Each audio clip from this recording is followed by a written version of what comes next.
Oke teman-teman, selanjutnya kita akan bahas terkait apa aja sih yang dipotret dalam ruang lingkup manajemen keuangan syariah.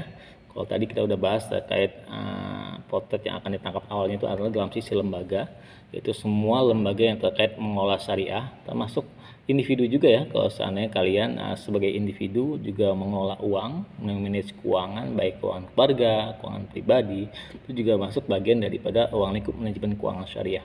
Jadi bagaimana kalian menjalankan fungsi perencanaan, pengorganisasian, kepemimpinan, dan pengawasan terhadap keuangan kalian sendiri secara efektif dan efisien tentunya. Kayak kalian punya uang kiriman dari orang tua, bagaimana kalian memanagenya supaya cukup untuk biaya hidup bulanan dan efisien untuk ditabung dan segala macam.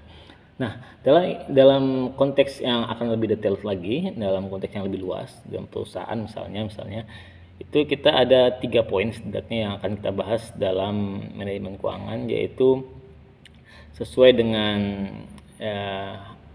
hadis Nabi yang masyhur ya, di padang mahsyar nanti seorang akan ditanya dari mana uang yang didapatkan dan kemana dia akan dikeluarkan. Jadi ada 2 poin itu yang paling utama. Jadi dari mana uang perusahaan didapatkan dan kemana uang itu digunakan.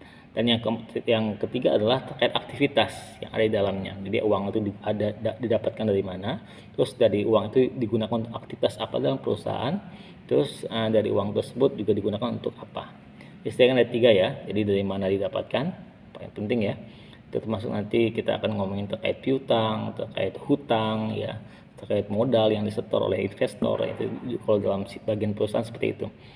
Apakah ada riba di situ ya? Kalau syariah kan akan ngomongin ke arah sana tuh. Apakah ada interest yang enggak akan merusak syariah compliance gitu. Jadi kalau dalam syariah ini ada namanya resiko syariah compliance yang mungkin tidak ada di perusahaan-perusahaan konvensional lainnya atau lembaga keuangan konvensional lainnya. Jadi itu aja yang paling membedakan resiko di syariah sama di konvensional. Jadi yang kita harus pastikan adalah dari uang yang kita dapatkan, aktivitas yang kita programkan, dan kemana uang ini distribusikan, semuanya tidak bertentangan dengan prinsip syariah. Dan tentunya semuanya harus berjalan dengan efektif dan efisien sesuai dengan perencanaan, dengan kapasitas, dengan peran di organisasi, dan tentunya ada leadership di situ, dan tentunya di akhirnya ada pengawasan. Seperti itu.